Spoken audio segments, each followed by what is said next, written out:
Hey everybody, it's Sam, and today we're talking about being a gay Christian.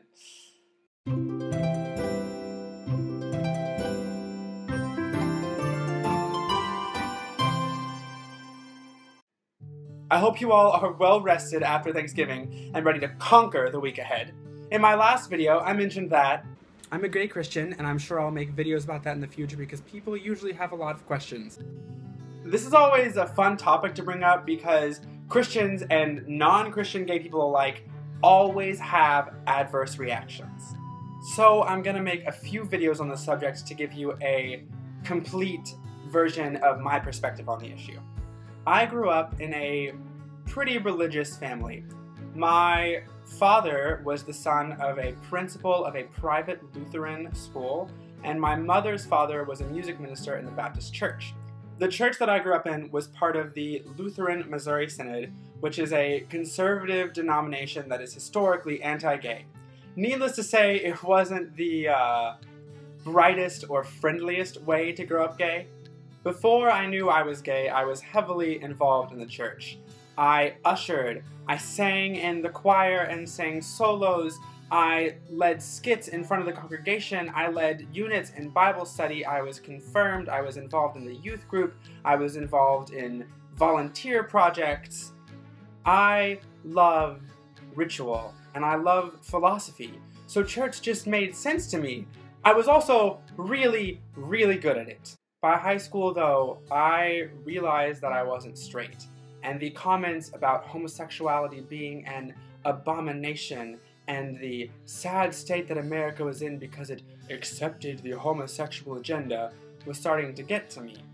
I didn't outwardly withdraw from the church, but inwardly I railed against it. I grew angry and resentful. I started telling my friends that I was an agnostic and openly making fun of religious people in my high school. This went on for years until I met my first serious boyfriend. His father was a minister in town, and he described himself as a gay Christian. What the hell is a gay Christian?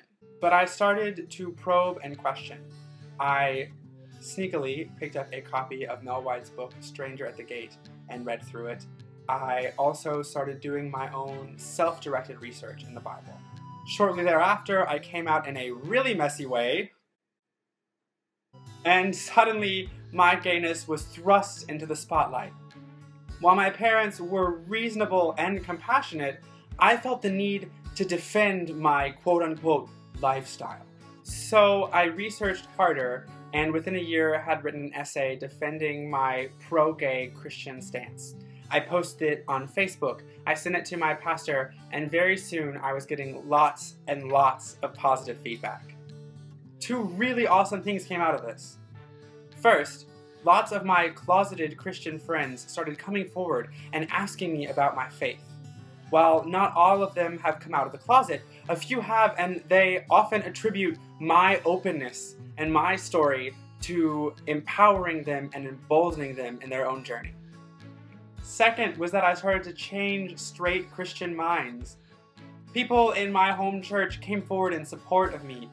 Conservative Christian friends started looking inwardly at their own beliefs to make sure they were not prejudiced, and in an amazing moment of growth, the pastor at my home church quoted information from my essay in a Bible study to say that God had not finished speaking on the issue, and the jury was still out on gay Christians.